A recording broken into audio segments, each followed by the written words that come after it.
오늘 요한복음 7번째 시간, 요한복음 강의 7번째 시간 하겠습니다.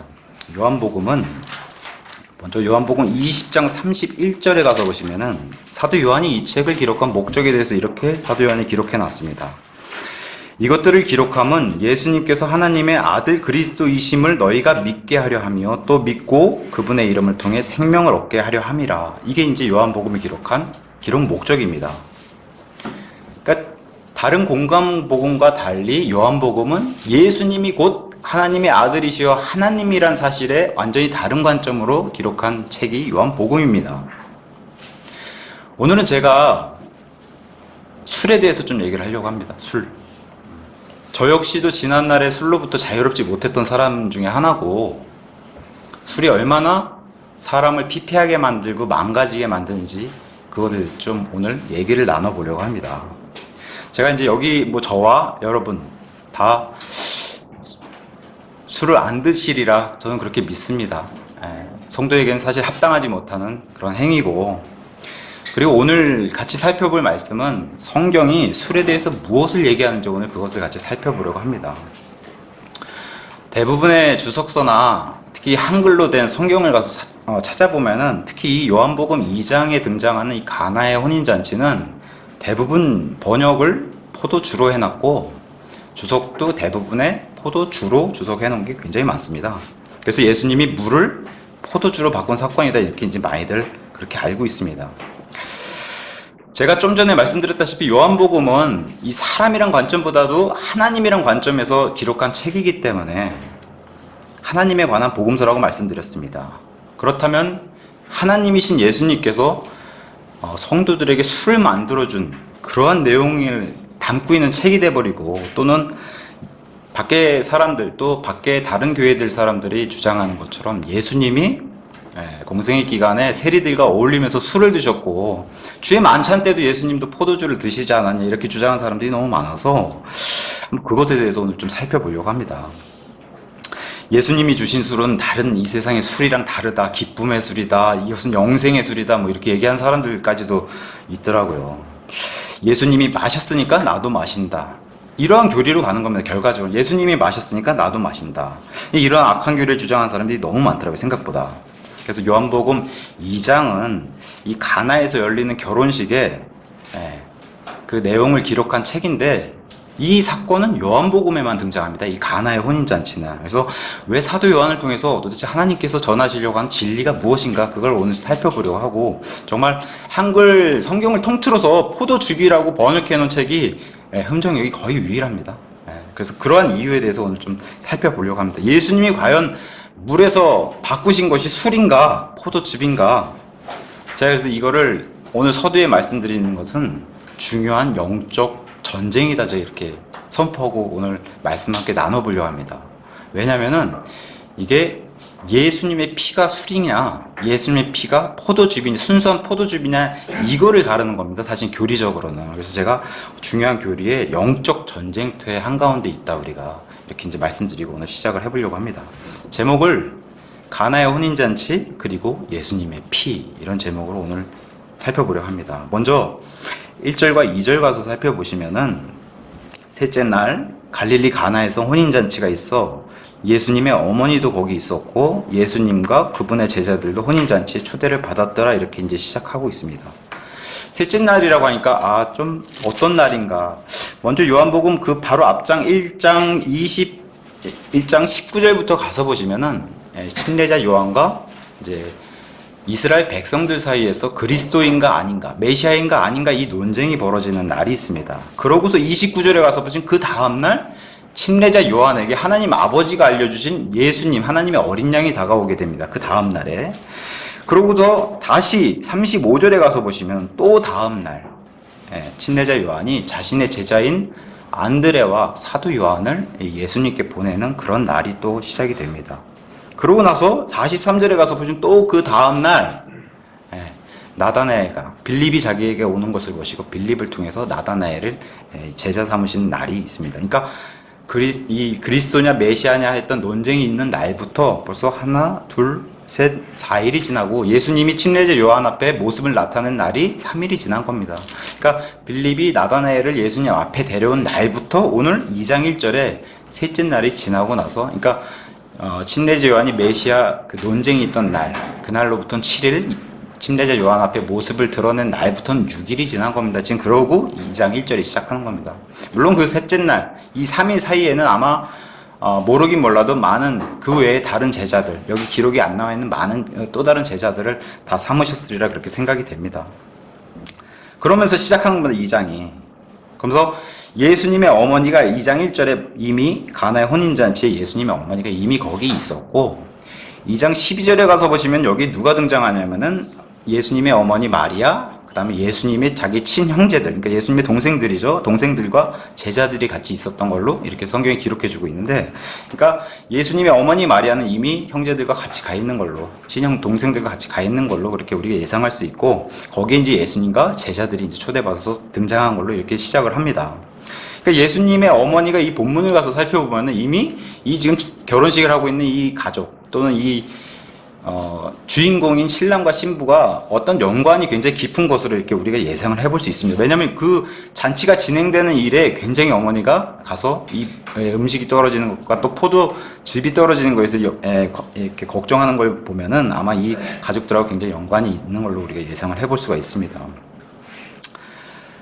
유대인의 결혼 풍습은 제가 요한복음 3장에 가서 보시면 침례자 요한도 그 신랑의 들러리로 나오고, 또 요한복음 14장에 가서 보시면 예수님이 이제 다시 하늘나라로 가시면서 너희의 구원받은 성도들, 특히 신약 성도들의 이제 처소를 준비하러 가신다는 말씀이 있기 때문에 그때 가서 더 자세히 살펴보기로 하고, 왜냐하면 유대인의 결혼 풍습 자체가 그리스도와 교회의 관계에 대해서 얘기를 하고 있기 때문에, 그렇게 하나님이 섭리해 놓으셨기 때문에 그걸 살펴볼 필요가 있는데 그때 가서 자세히 살펴보기로 하고, 오늘은 이 가나의 혼인잔치에 대해서 제가 서두에 말씀드렸던 것처럼 술에 대해서 얘기를 해보려고 합니다.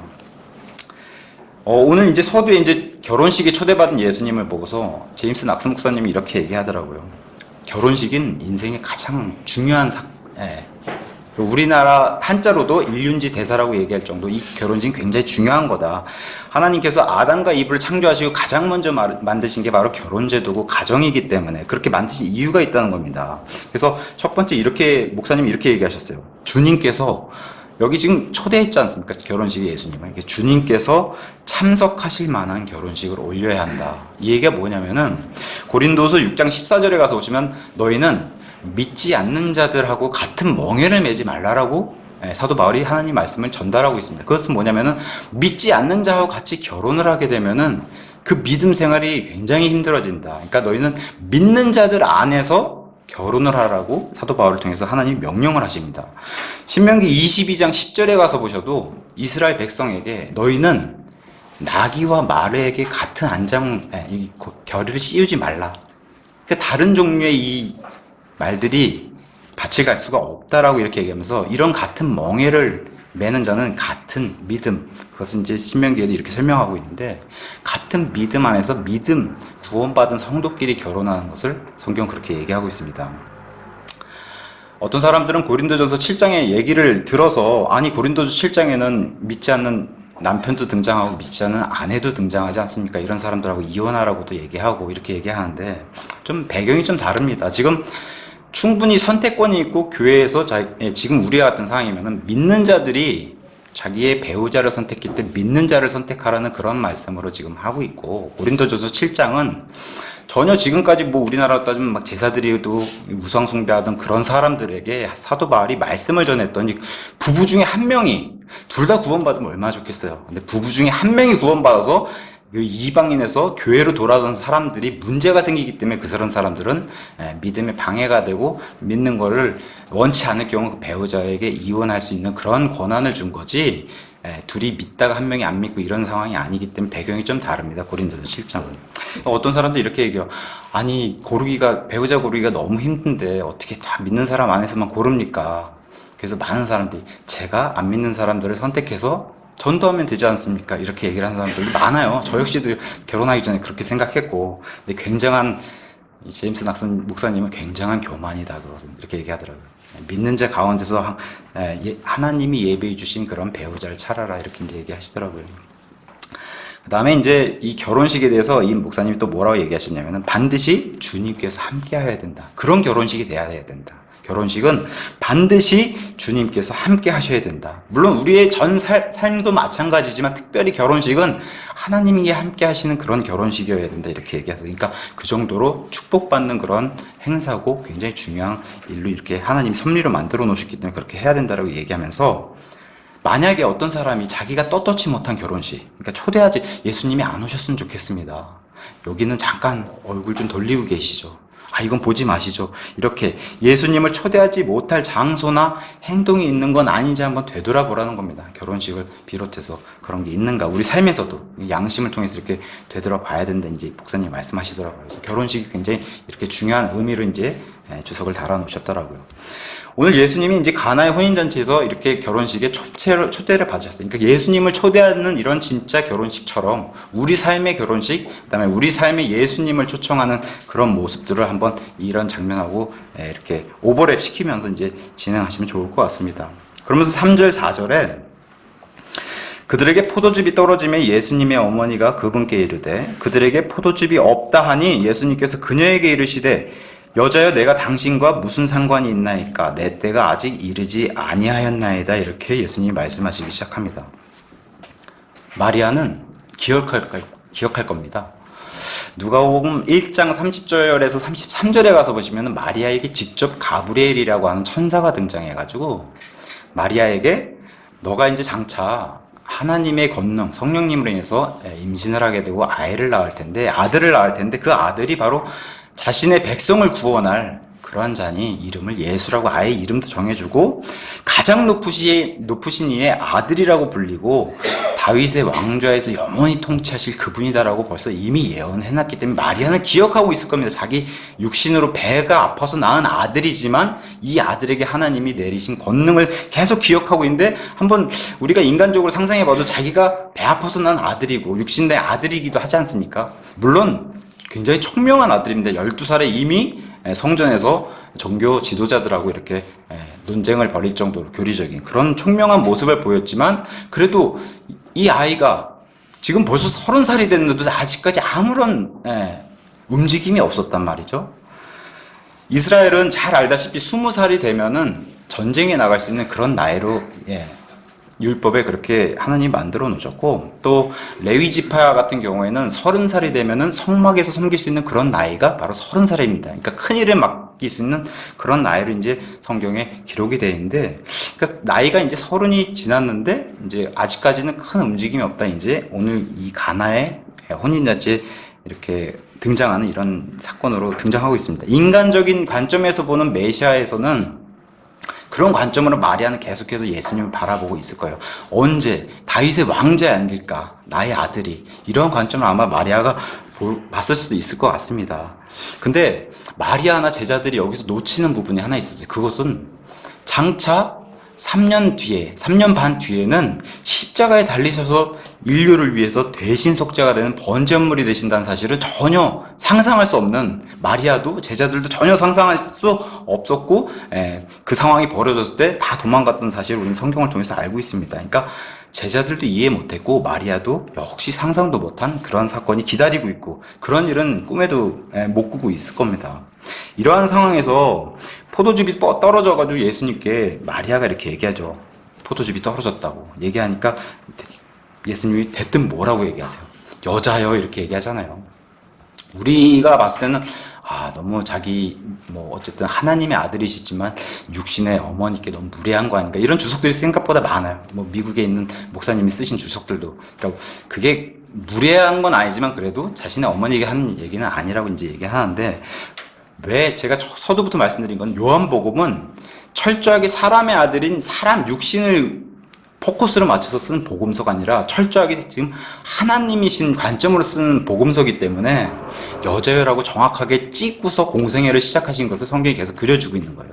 여자여. 그래서 마지막 십자가에 달리셨을 때도 사도 요한을 향해서 너의 어머니 그리고 여자여 다시 한번 그때 똑같이 얘기합니다. 여자여 마리아 향해서 여자여 너의 아들인 이제 사도 요한이 너의 아들이라고 얘기하시는데 바로 공생애인 지금 육신에서 나의 육신의 어머니이긴 하지만 그보다도 마리아를 창조하신 분이 예수님이세요. 그잖아요. 창조주 하나님이시기 때문에 정확하게 여자여 내가 창조한 너의 창조주이다. 이렇게 시작하고 공생을 시작한 걸 우리에게 이 성경 기록으로 알려주고 있는 겁니다.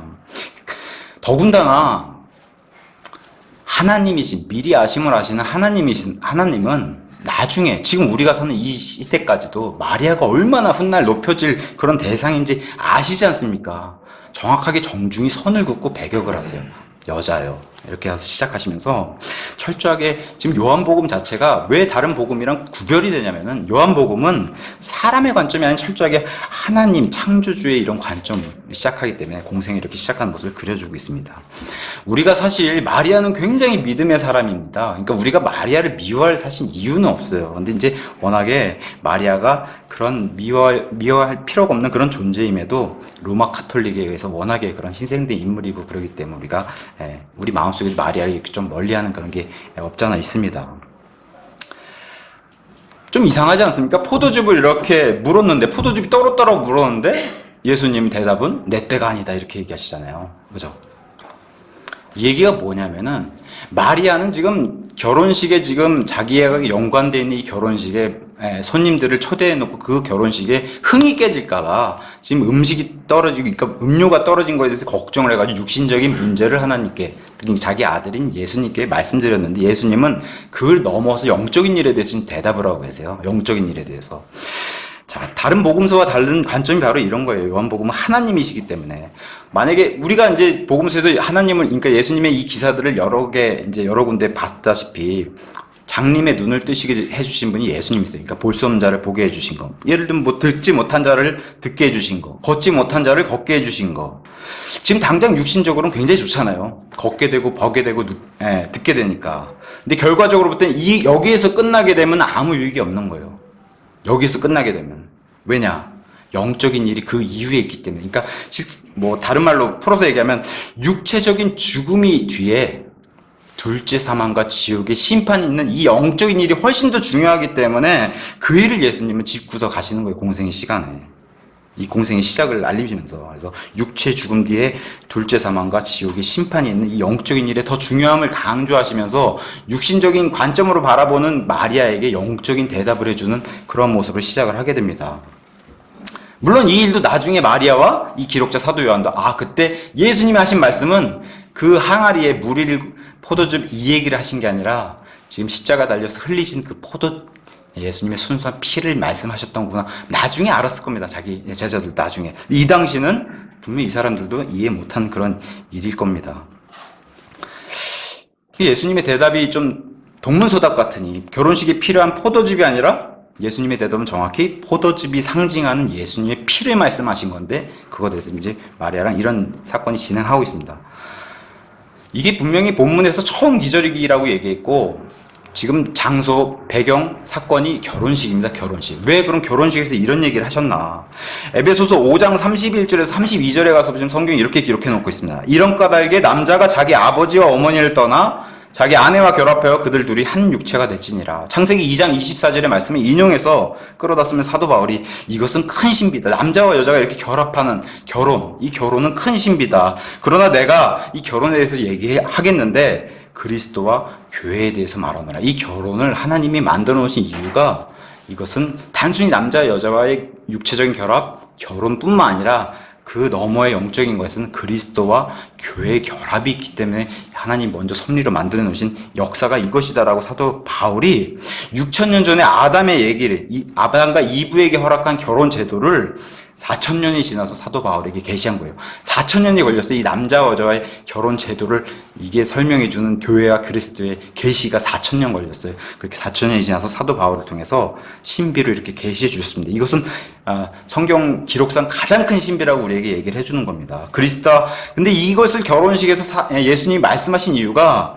그리스도와 연합하기 위해서, 그러니까 즉 신부가 되기 위해서는 반드시 피를 통한 죄들의 사면이 있어야 된다라고 예수님이 그 영적인 일에 대답을 하고 시작하시는 겁니다.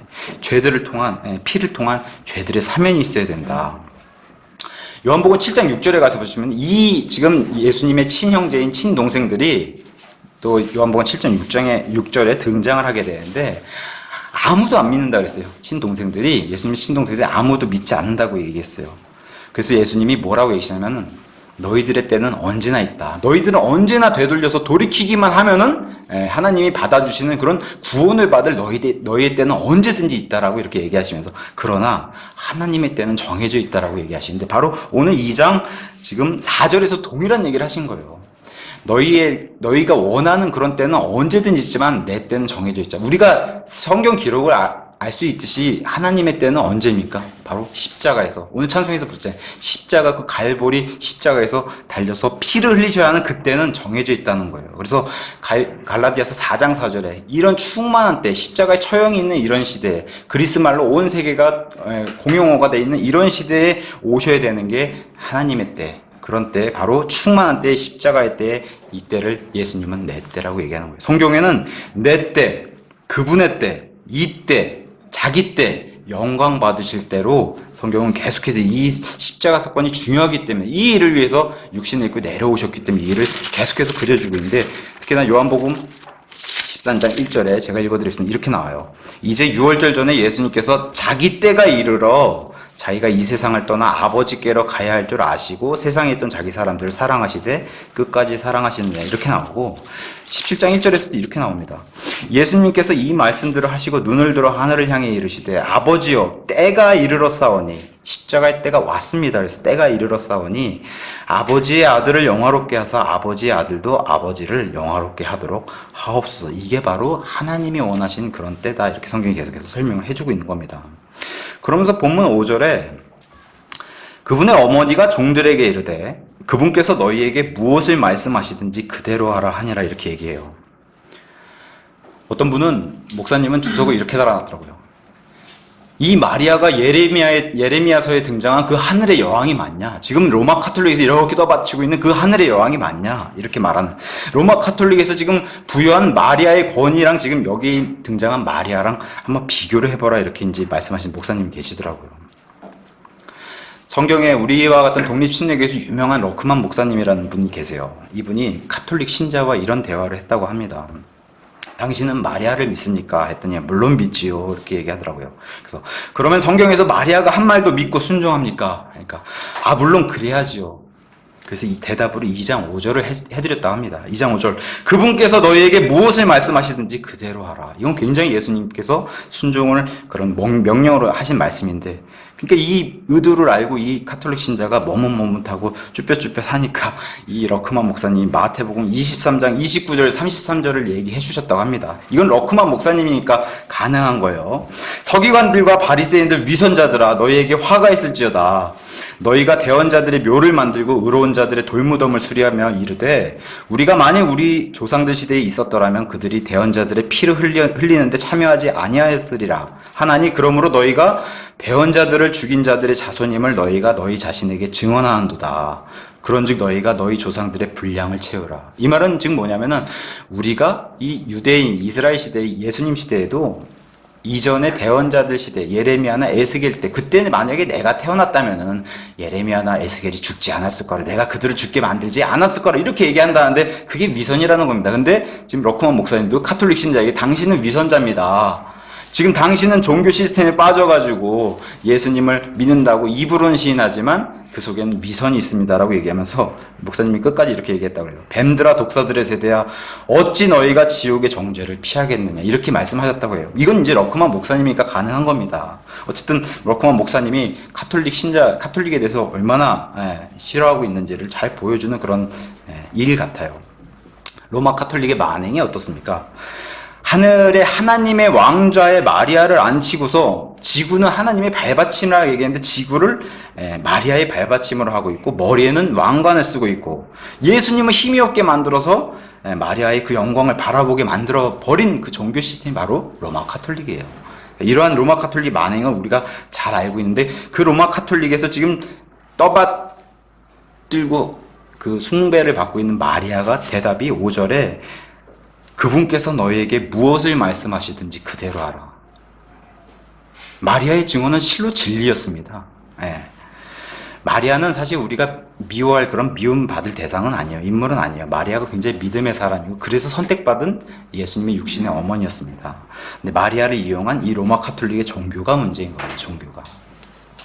자, 6절에 이렇게 나와요. 거기에 유대인들의 정결하게 하는 관례에 따라 각각 물 두세 통 담는 돌 항아리 6개가 놓여 있더라. 정결하게 하는 관례라고 이제 등장하는데 마가복음 7장 3절에 가서 보시면 이것은 장로들의 전통이고 율법으로 아주 단단히 묶어놓은 그런 전통이라는 거예요. 이게 뭐냐면 예수님의 제자들이 손을 안 씻고 먹으니까 예수님의 제자들에게 뭐라 하지 않습니까? 종교 지도자들 와서 저기 손도 안 씻고 저게 무슨 우리는 이 율법이 있어서 이걸 안 씻으면 큰일 나는 건데 당신의 제자들은 씻질 않는다고 얘기하신 게 예수님 뭐라고 얘기했어요? 음식은 이렇게 먹어서 뒤로 나가는 음식이 더러운 게 아니라 마음속에서 입으로 나가는 그게 더러운 거다라고 예수님 말씀하시는데 그런 이 장로들의 전통이 얼마나 단단하게 이 종교 지도자들이 만들어놨는지 예수님께서 이렇게 말씀하세요.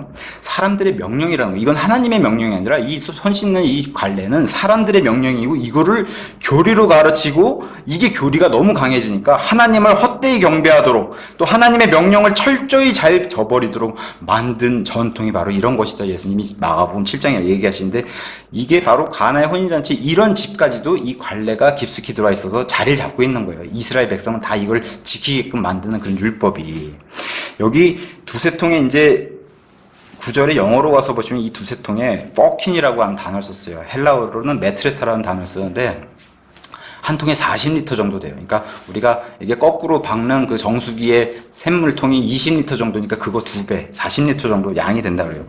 제가 계산을 가서 해보니까 이 정도 양이면 얼마나 되나 분량이 80리터에서 120리터 곱하기 6항아리예요. 그러면 720리터 정도 나오는 거예요. 이거를 우리 500ml 우유곽 하나로 1인당 그렇게 양이 정해진다고 하면은 1,400명 분량입니다. 이 정도 양이. 이걸 술로 마시면 어마어마한 거죠. 이걸 술이라고 얘기하면. 한 사람이 이걸 1리터씩 먹는다고 해도 500명에서 700명 분량이에요. 이 술 자체가. 술이라고 한다면은. 근데 이 포도즙을 예수님이 주신 거예요. 그러니까 항상 예수님은 베풀어 주실 때 넘치도록 주시는 거를 또 보여주는 겁니다. 이분이 광야에서 메추라기도, 그죠? 반석에서 물도 만나를 넘치도록 주신 그분이에요, 이분이. 예수님이. 자, 7절에서 8절 가서 보시면 이렇게 얘기합니다. 예수님께서 그들에게 이르시되 물 항아리들의 물을 채우라. 하신즉 그들이 아기까지 그것들을 채우니 그분께서 그들에게 이르시되 이제는 떠서 잔치를 맡은 자에게 가져다 주라 하시매 그들이 그것을 가져다 주었다. 여기 지금 아무런 대꾸 없이 움직인 사람들이 등장해 성경에. 바로 뭐라고 등장하면 그죠? 종의 모습. 저는 주석을 보면서 어떤 목사님이 이렇게 해놨더라고요. 아름다운 순종이다. 예수님의 명령에 전혀 한마디 대꾸 없이 그대로 그냥 행하는 정말 믿음보다, 그러니까 말보다 실천이 앞서는 그런 아름다운 종의 모습이다. 여기 지금 종이란 쓰인 이 단어가 디모데전서 3장에 가서 보시면 집사라는 직분이 등장하는데 같은 단어예요. 그래서 집사는 우리가 교회의 종이라고 하는데 바로 이걸 원하시는 거예요. 예수님이. 이런 종의 모습. 9절 괄호 한번 가서 보실까요? 9절에 가서 보시면 잔치를 주관하는 자는 포도즙이 된 물을 맛보고 그것이 어디서 나는지 알지 못하되 괄호가 등장하지 않습니까? 그 물을 떠온 종들은 알더라. 그죠? 주관자는 모르고 딴 사람은 모르는데 누구만 알아요. 예수님의 명령을 행해서 실천한 종들은 안다. 다른 말로 바꾸면 뭐겠어요? 종들은 하나님의 일을 알더라. 이런 거예요, 사실은. 종들은 하나님의 일을 알더라. 이러한 종들에게 예수님도 굉장히 칭찬해 주신 그런 기록이 있어요. 마태복음 25장 21절. 잘하였도다. 선하고 신실한 종아. 내가 작은 일에 신실하였은즉 내가 너를 많은 것을 다스릴 치리자라고 삼으리니 너는 내 주인의 기쁨에 참여하라. 이런 말씀도 주셨어요. 예수님께서. 이런 종들의 모습을 보이면서 9절과 10절에 잔치를 주관하는 자는 포도즙이 된 물을 맛보고 그것이 어디서 났는지 알지 못하되 그 물을 떠온 종들은 알더라. 잔치를 맡은 자가 신랑을 불러 그에게 이르되 모든 사람이 처음에 좋은 포도즙을 내고 사람들이 충분히 마신 뒤에 덜 좋은 것을 내거늘 그대는 지금까지 좋은 포도즙을 남겨두었도다. 이렇게 얘기를 하기 시작합니다. 여기 참 세상의 이치, 세상의 물리적인 법칙이 나와요. 그건 뭐예요? 좋은 게 먼저 시작하고 나쁜 게 나중에 온다. 이런 물리적인 법칙이 등장해요. 여기서 예외가 없지 않습니까? 세상에. 저도 예배 시작할 때 저랑 지금의 저는 다른 거예요. 이미 늙은 거예요. 그죠? 사람은 1초 1초 하면 늙기 때문에. 우리 예배당도 청소를 안 하면 먼지가 쌓이고, 이게 바로 좋은 곳에서 나쁜 곳으로 가는 세상의 물리적인 법칙이에요. 좋지 않은 것으로 가는 방향. 근데 하나님의 법칙은 이거에 정반대라는 거예요. 하나님 법칙은 우리가 잘 아는 고난 뒤의 영광, 십자가 뒤에 부활이 온다는, 이게 아주 세상에 가는 방향과 정반대 아닙니까? 180도 반대 방향. 하나님의 방향은 정반대고 세상은 이렇게 간다고 성경이 얘기하면서 충분히 마신 뒤에 더 좋은 걸 냈다, 이렇게 성경이 설명해 주고 있는데, 개혁성경 가서 보시면 이게 취한 뒤에 이렇게 돼 있어요. 그러니까 이미 개혁성경은 술이라고 지정을 해놓고 취한 뒤에 이렇게 돼 있어요, 성경이. 그러니까 예수님이 이미 술을 주고서 사람들이 취한 걸로 그렇게 만들어 버린 거죠, 성경 자체가. 어쩌면 우리가 육신적인 그런 입장에서 성경을 보고 세상에서 우리에게 말한 대로 세상을 보는 건 아닌가.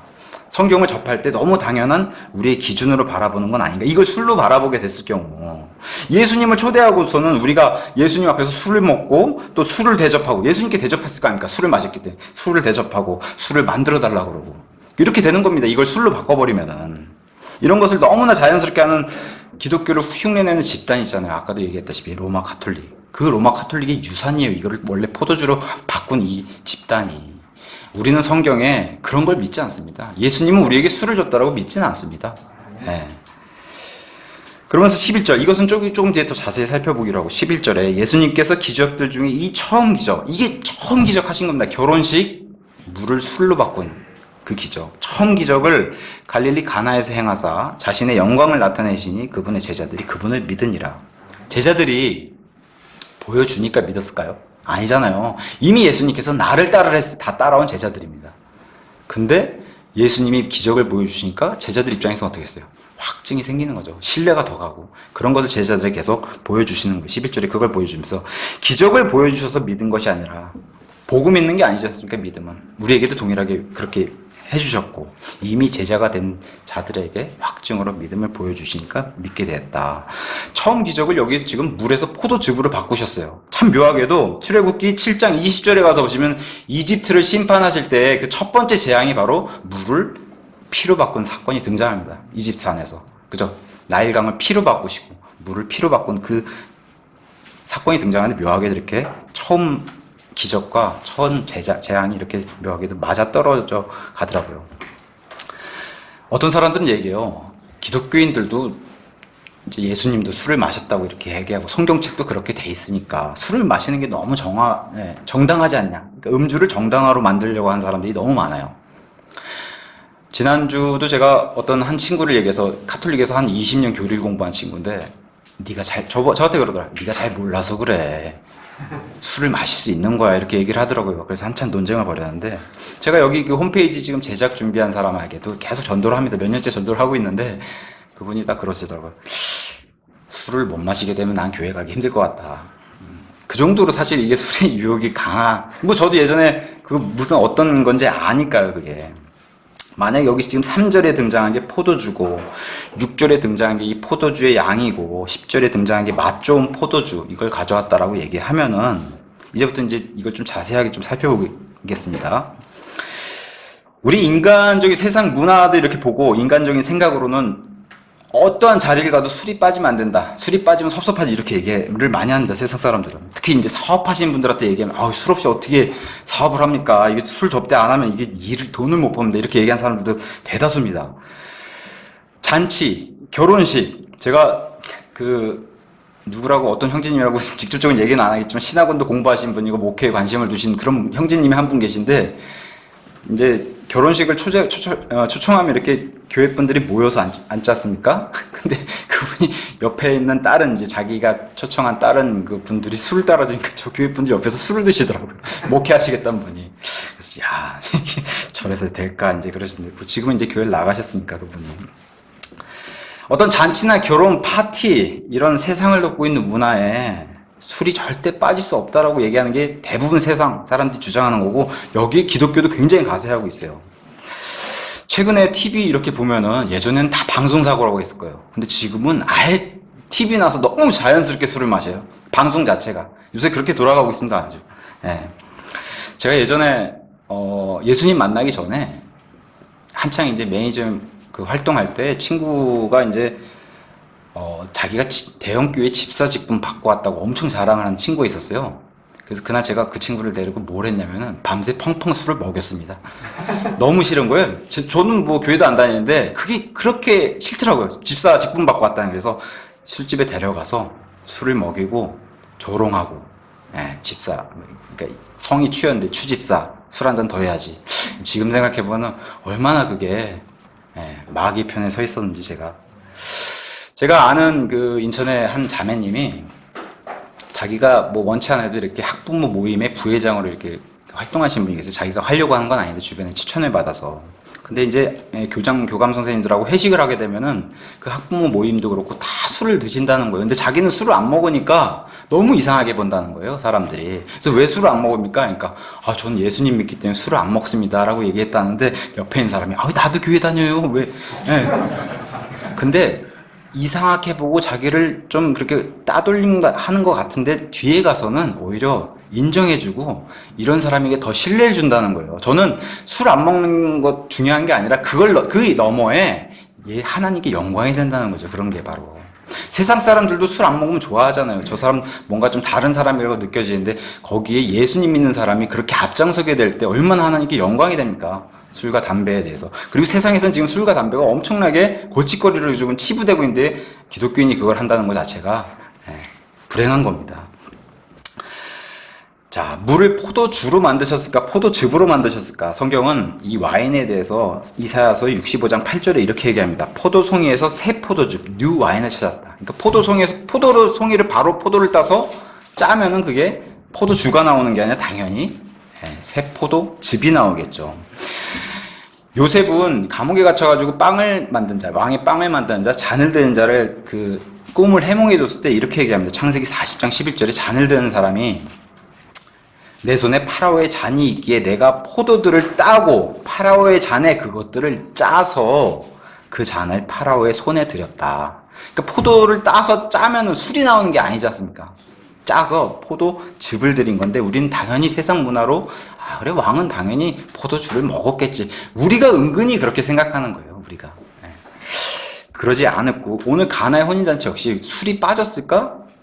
그렇게 생각하지만 술을 안 마셨던 그런 것도 한번 생각해보세요. 술을 아예 갖다 놓지 않고 포도즙으로 음료를 내는 그런 결혼식. 우리가 세상 문화에 이끌려가니까 그게 너무 술이 당연히 있어야 된다고 생각하는 게 문제인 겁니다. 대부분의 한글 성경은 포도주로 번역되어 있습니다. 심지어 킹제임스 성경을 번역했다고 한 다른 성경도 포도주로 번역해놓고 주석에는 술이 아닌 포도주 이렇게 설명해놨어요. 그러니까 포도주 자체가 술이란 뜻인데 그거를 술이 아닌 포도주 이렇게 설명해놨더라고요. 그러면 양심껏 포도즙이나 포도주스로 바꿔야지 그걸 포도주로 해놓고 술이 아닌 포도주 하면 너무 이상하잖아요. 두 마리 토끼를 다 잡으려고 하는 그런 심보가 보이잖아요. 우리 성경은 그래서 성실하게 양심껏 이것은 예수님의 피를 상징하는 거니까 포도주가 될 수가 없다. 그래서 포도즙이라고 설명해 놓은 겁니다. 번역해 놓고. 예수님께서 가져오신 것은 참 음료라고 얘기하는 거예요. 고린도서 10장에 말씀드린 참 음료. 이걸 거저주기 원하시는 거예요. 예수님은 참 음료. 예수님은 이 사도들, 제자들의 증언에 따라서 죄를 짓지 않으시고 지을 수도 없는 분이고 죄를 짓게 하지도 않는 분이세요. 그러니까 예수님께서 술을 만들어주고 기분 좋게 취하라고 즐기라고 이렇게 하셨을까? 과연 예수님께서 성경이 술에 대해서 뭐라고 얘기하는 술과 관련된 구절들을 그냥 찾아보면 성경이 술에 대해서 뭐라고 얘기하는지 그냥 쭉 알려줍니다. 이사야서 28장 1절에 가서 보시면 이 북왕국 이스라엘과 남왕국 유다로 나눠져 있는 남북관계에서 북왕국 이스라엘을 에브라임이라고 성경은 표현하는데 이렇게 얘기해요. 교만한 왕관 곧 에브라임의 술 취한 자들에게 화가 있을지어다 이렇게 성경이 얘기해요. 그러면서 이 에브라임을 따라가는 유다도 너희들 정신 차려야 되는데 에브라임을 따라가면 유다도 이렇게 된다고 그 밑에 28장 7절에 그러나 그들도 유다도 포도주로 인하여 잘못하며 독주로 인하여 길에서 벗어났도다. 제사장과 대언자도 독주로 인하여 잘못하고 포도주에 잠기며 독주로 인하여 길에서 벗어났도다. 그들이 환상에서 잘못을 범하며 포도주와 독주에 넘어가면 재판에서 걸려 넘어진다. 이렇게 이제 성경이 기록해놨어요. 나훔 1장 10절에 가서 보시면은 술 취한 자들 같이 취해 있는 동안에 완전히 소멸된다라고 성경이 기록해놨어요. 이 북왕국 에브라임, 이 사마리아, 이제 후에는 사마리아라는 이름이 붙지 않습니까? 이 사람들에게. 이 사마리아의 멸망의 원인에 대해서 아모스 4장 1절에서는 이렇게 얘기해요. 사마리아 산에 있는 바산의 암소들아 너희는 이 말을 들을지어다. 너희가 가난한 자를 학대하고 궁핍한 자를 짓밟으며 그들의 주인들의 이르기를 술을 가져다가 우리가 마시게 하라. 술을 가져오라고 그렇게 요구를 하는 겁니다. 이 민족이 술에 취한 것을 보여주면서 이런 사람들이 이런 일을 통해서 망했다. 잠언 31장 4절에서 5절에는 이렇게 얘기해요. 오르에라. 포도주를 마시는 것은 왕들에게 합당하지 아니하고 왕들에게 합당하지 아니하며 두 번 반복했습니다. 포도주를 마시는 것은 왕들에게 합당하지 아니하고 왕들에게 합당하지 아니하며 독주를 마시는 것은 통치자들에게 합당하지 아니하느니라. 그들이 마시다가 법을 잊어버리고 고난받은 자들 중에 어느 한 사람의 재판을 술이 취했기 때문에 굽게 만들까 염려하노라. 이렇게 성경이 기록해 놨어요. 우리 예수님 왕이세요. 우리 예수님이 자신의 하나님의 영광으로 기록해준 이 성경이 왕은 합당하지 않다라고 말씀해 놓고 예수님 자신이 술을 드신다고 한 자체가 안 맞는 거예요. 성경이. 예수님께서 우리 역시 이 교회 역시도 왕과 통치자로 삼아 주셨어요. 신분 자체를. 그럼 우리 역시도 어떤 게 합당하지 않겠어요? 술을 먹는 게 합당하지 않다라고 성경이 계속해서 얘기를 하는 겁니다.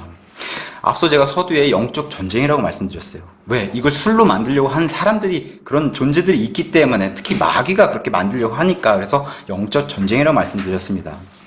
우리가 상식적으로 생각해봐도 술 취한 군대가 전쟁에서 이길 수 있을까요?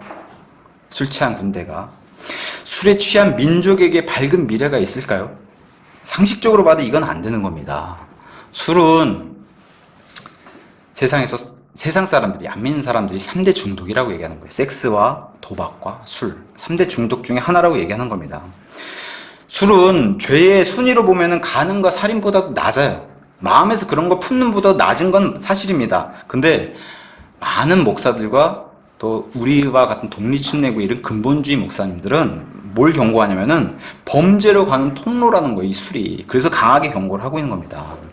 범죄자들이 죄를 짓기 전에 마신다든지 간음, 강간, 살인, 절도 뒤에 술 취함은 흔한 일이다. 이렇게 얘기하면서 양심을 마비시키고 이성을 흐리게 만들고 판단력을 저하시키게 만들고 도덕적인 마음을 제거하고 범죄와 멍청함을 증가시키는 이런 것이 바로 술이다라고 이렇게 설명을 해주고 있습니다. 요즘 우리나라에서도 이게 굉장히 큰 문제로 대두가 되고 있어요. 이 술 문제가, 술로 인해 벌어진 사건, 또 특히나 여러 번 말씀드리지만 음주운전, 그죠? 고속도로도 거꾸로 달리고 막 그러잖아요, 지금 술 취해서. 낙스 목사님은 이 술과 통계에 대해서 이렇게 얘기해요. 미국 전체 방화 사건, 불지르는 사건 가운데 82%가 술 취한 후 일어난 사건이다. 익사 사건, 물에 빠지는 사건 중에 68%가 술 취한 후에 일어난 사건이다. 자살 사건 80%가 술과 관련됐다. 산업 재해 사건이 40%가 술과 관련됐다. 살인 사건이 86%가 술과 관련돼 있고 아동 학대 사건이 65%가 술과 관련돼 있다. 이렇게 얘기해요. 자, 다시 한번 물어볼게요. 이러한 사건들이 다 예수님과 관련돼 있다라고 말할 수 있겠습니까?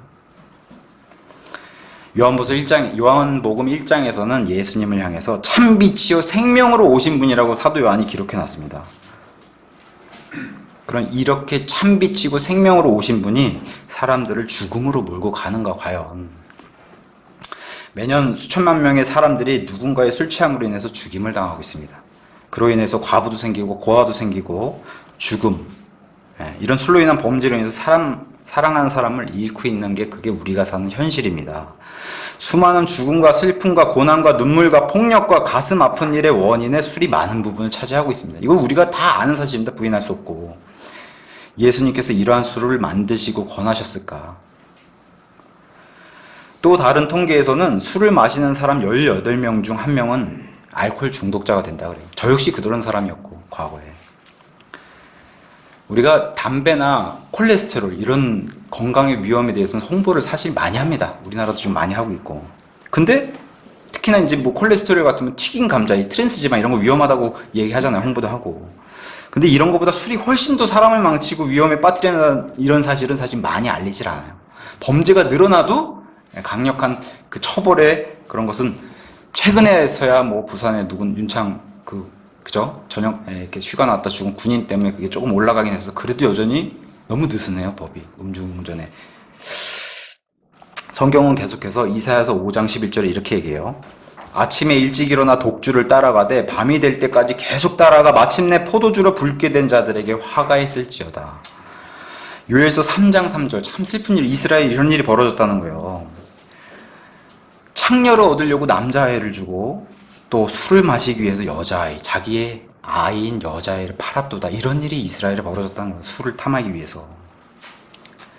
하박국 2장 15절에서는 이렇게 얘기합니다. 자기 이웃에게 마실 것을 주고 내 술부대를 그에게 주며 또한 그를 취하게 함으로써 너로 하여금 그의 벌거벗은 것을 보게 하는 자에게 화가 있을지어다. 이건 뭔 얘기냐면은 술을 줘서 상대방을 벗기려고 하는, 우리 흔히 내 이웃의 아내를 탐하지 말라고 하는 그 말씀 있지 않습니까? 술을 먹여서 상대방을 벗게 하는 이런 행위들, 잠자리 하려고 하는 이런 행위들. 그래서 어떤 목사님이 이렇게 강하게 경고해요. 여자에게 사주는 공짜 술에 대한 강한 경고. 특히 기독교인들이 절대 이래서는 안 된다. 세상에 공짜가 없다. 지금 뉴스에서 터지는 버닝썬, 아레나 이런 클럽에서 그런 데 가면 사실 여자들은 돈 내고 입장을 안 합니다. 웬만한 여자들, 좀 이쁘다고 하는 여자들은 다 그냥 무료로 그 안에 세팅을 해놔요. 왜냐? 그래야지 남자들이 돈을 쓰니까.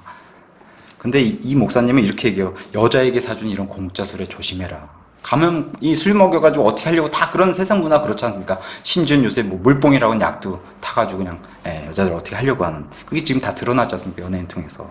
이런 일이 세상에 벌어지고 있기 때문에. 갈라디아서 6장 7절에 뿌린 대로 거둔다. 술을 심으면은 알코올 중독자가 된다. 이렇게 이제 낙스 목사님이 얘기하시더라고요.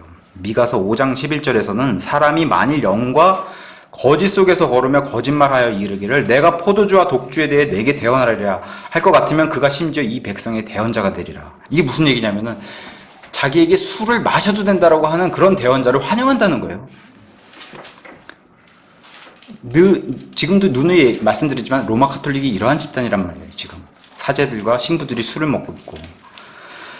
근데 여기에 지금 많은 기독교 목회자들도 앞장서고 있다는 거예요. 술 마셔도 된다고. 심지어 크리스찬 투데이 같은 기독교 신문에서도 목사들이 나와서 예수님도 술을 드셨고 술을 마셔도 된다라고 그렇게 기사를 싣는 그런 세상에 우리가 살고 있습니다. 술을 마셔도 된다는 대언자, 그런 영적 지도자들을 원한다는 게 오히려 백성들이. 사도 바울은 이것에 대해서 뭐라고 얘기합니까? 사도행전 24장 25절에 벨리스 총독에게 가서 하나님의 의를 선포하면서 하나님의 의와 함께 절제를 선포했어요. 절제. 잠언 20장은 아예 그냥 한 장 통째로 술에 대해서 경고를 해주고 있어요. 성경이. 그래서 그 1절을 가서 보시면은 포도주는 조롱하게 하는 것이요 독주는 날뛰게 하는 것이라 누구든지 그것들로 말미암아 속는 자는 지혜롭지 아니하니라. 성경에 여러 가지 사람들이 등장하고 여러 가지 사건이 등장합니다. 우리가 대표적으로 하나님의 그런 완벽한 사람, 완전한 사람이라고 불렸던 창세기에 등장했던 노아. 그죠? 노아의 마지막 막내 아들 함이 아버지의 벌거벗은 모습을 보고 지금까지도 고통받는 그 후손들이 그런 저주를 받았는데 그 출발이 어딥니까? 술 때문에 시작한 겁니다, 노아가. 아브라함의 조카 롯, 그죠? 그 후손을 남기기 위해서 아버지와 함께 그 악한 그런 일을 했다가 모압과 암놈이라고 하는 그 악한 후손들이 태어나고, 하나님께서 임명하신 대제사장 아론의 첫째 아들과 둘째 아들인 이 대제사장을 물려받을 아들들이 하나님의 성막 안에서 술을 먹다가 이상한 불을 들여서 바로 그 즉시 죽었습니다. 나답과 아비후.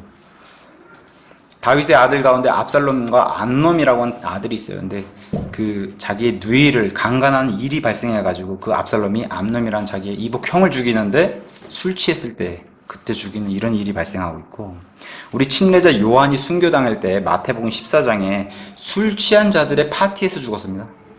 그 흥청망청하는 그런 자리에서 침례자 요한의 순교가 결정이 되는 그런 일들. 고린도 교회 안에 고린도 11장 가서 보시면 이 주의 만찬을 업신여기고서 그 포도주로 마신 사람들이 어떻게 됐습니까? 병이 들고 죽는 일까지 발생한 이런 일들. 디모데전서 3장에 가서 보시면 목사의 자격에 3절에 이렇게 나옵니다. 자기를 술에 내주지 않는 사람이라고, 그런 사람이 바로 목사의 자격을 갖는 사람이다라고 얘기하는데, 그 밑에 이제 8절에 집사의 자격에서도 자기를 많은 술에 내주지 않은 사람을 집사로 선출해라. 이렇다 보니까 사람들이 또 요령을 피워서 그래, 목사는 아예 술을 마시면 안 되고 집사는 그래도 조금 마시면 되는 것 같다. 이게 사실 사람들의 죄인의 모습이 자꾸 비껴가려고 하는. 성경에 이렇게 제가 지금까지 열거해 드렸다시피 술 마시다가 많은 사람들이 멸망했고, 그렇게 했는데 술 마시는 것을 계속해서 정당화할 수 있는가? 그래서 어떤 목사님은 술은 개인의 인생도 망치고 가정도 망치고 교회도 망치고 국가를 파괴하는 마귀의 도구다 이렇게 얘기해요. 우리 다 같이 잠언 23장 다 같이 한번 볼까요? 잠언 23장 29절에서 33절 23장 29절에서 33절 제가 읽겠습니다. 재난이 누구에게 있느냐? 슬픔이 누구에게 있느냐? 다툼이 누구에게 있느냐? 제잘거림이 누구에게 있느냐? 까닭없는 상처가 누구에게 있느냐? 붉은 눈이 누구에게 있느냐?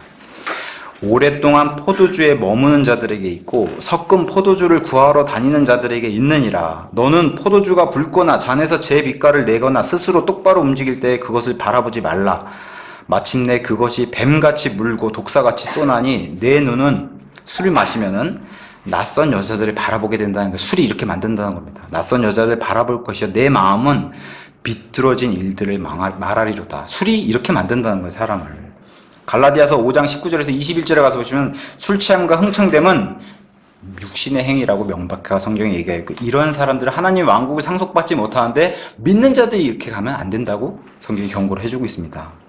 이스라엘 광야 40년에서도 하나님은 이스라엘 백성들에게 술을 금하셨어요. 그래서 신명기 29장 5절에서 6절 가서 보시면 이렇게 성경이 얘기합니다. 내가 40년간 광야에서 너희를 인도하였거니와 너희가 입은 옷이 낡지 아니하고, 이거 유명한 구절 아닙니까? 입은 옷이 낡지 아니하고 내 발에 신이 낡지 아니하였으며 너희가 빵도 먹지 아니하고. 왜 그래요? 만나래 먹었기 때문에. 포도즙이나 독주를 마시지 아니하였다. 성경에 이렇게 기록되어 있어요. 포도즙이나 독주를 마시지 아니하였다. 심지어는 포도 음료, 독주도 마시지 아니하였다. 이것은 내가 주 너희 하나님인 줄을 너희가 알게 하려 함이라 하고, 그 다음에 신명기 32장 14절에서 이어서 이렇게 모세가 얘기해요. 암소의 버터와 양의 젖과 어린 양의 기름과 바산 품종의 순양과 염소의 기름진 밀을 먹게 하셨으면 또 내가 포도의 순수한 피, 그것을 반석의 물이라고 해요. 포도의 순수한 피, 이런 음료를 마셨지 술을 마시지 않게 하나님 말씀해 주셨는데, 개역성경에 어떻게 되어 있냐면은 29장 5절에서 6절은 포도주나 독주를 마시지 못하게 하셨고, 32장에 가서는 이상한 얘기를 해요. 포도즙에 붉은 술을 마시게 하셨다. 포도즙에 붉은 술. NIV 영어로는 더 심각해요. The foaming blood of the grape라고, 포도의 foaming, 부글부글, 이거 부패되는 거잖아요.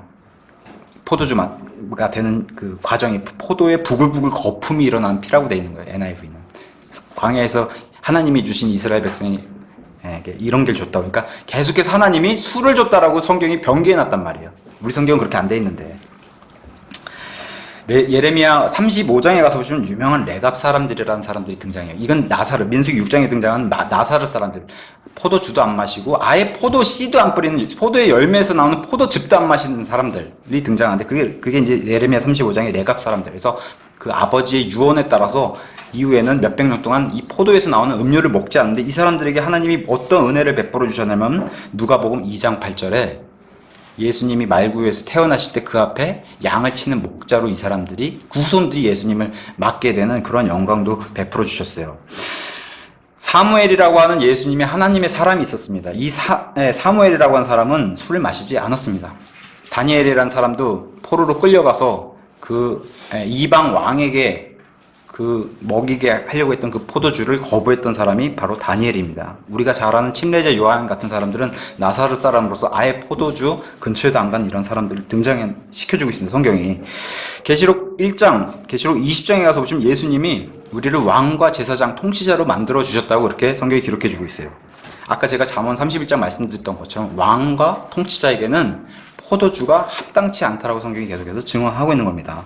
우리가 유명한 구절 요한복음 3장 16절 가서 보시면 하나님께서 세상을 이처럼 사랑하사 자신의 독생자를 주셨으니 누구든지 그분을 믿으면 멸망하지 않는다라고, 영어로는 페리시라는 단어를 썼어요. 페리시. 근데 예수님은 이러한 분이시라는 거예요. 예수님을 믿으면 멸망하지 않는 거예요. 근데 잠언 31장 6절에서는 이것에 대해서 이 페리시라는 단어를 동일하게 쓰고 뭐라고 표현했냐면, 독주는 망하려는 자에게 줘라. 그 망하려는 자의 단어를 페리시라고 썼어요. 예수님을 믿으면은 멸망하지 않고 독주를 마신 자는 망한다, 이렇게 이제 성경이 얘기를 하고 있는 겁니다. 이게 성경이 얘기하는 술에 대해서 쭉 열거를 해본 겁니다. 그냥 말씀을 정리하고 결론을 말씀드리면은, 마태복음 7장 9절에서 11절에서 이렇게 얘기합니다. 너희 중에 누가 자기 아들이 빵을 구하면 그에게 돌을 주겠느냐? 혹은 그가 생선을 구하면 그에게 뱀을 주겠느냐? 그런즉 너희가 악할지라도 악한 아버지 어머니라도 너희 자녀들에게 좋은 선물들을 줄 알거든.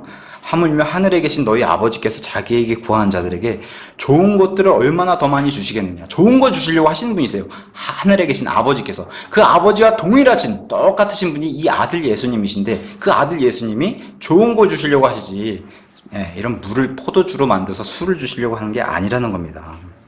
그러니까 다시 한번 말씀드리면 좋은 것들만 주시려고 하는 예수님께서 술은 부패된 죄예요. 그런 상징이에요. 죄를 범하는 이런 술을 만들어서 주셨을까 과연. 그러니까 예수님이 술을 만드시고 예수님도 드시고 예수님이 주셨다라고 하는 교리는 결국 하나님께 책임을 전가하려는 그런 죄인의 모습이에요. 창세기에 가서 보시면 유명한 일이 등장하잖아요.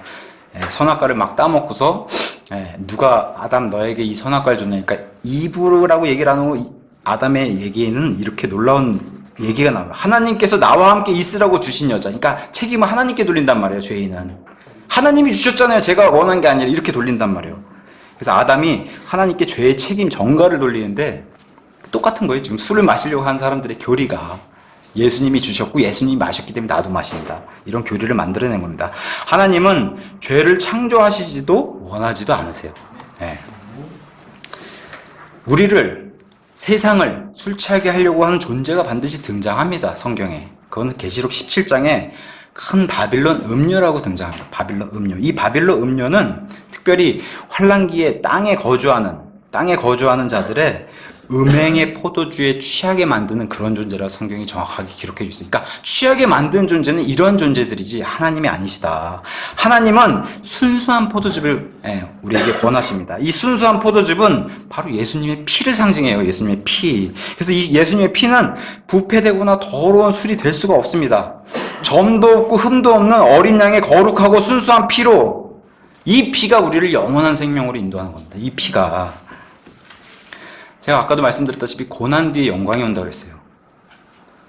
저와 여러분이 구원을 받았다면 예수님의 신부입니다. 맞습니까? 예수님의 신부입니다.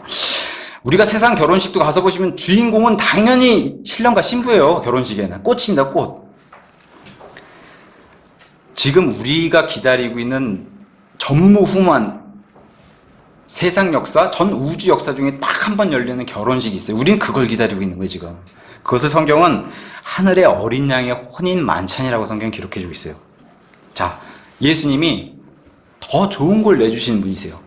그죠? 앞으로 더 좋은 걸 우리에게 주시려고 하는 분이세요. 그러면은 이 하늘의 어린 양의 혼인 만찬에 쓰이는 제일 좋은 포도주. 예수님도 이 땅에 부활하셔서 식사를 하시고 제자들과 함께 식사하시고 마시고 하신 거 아세요? 네.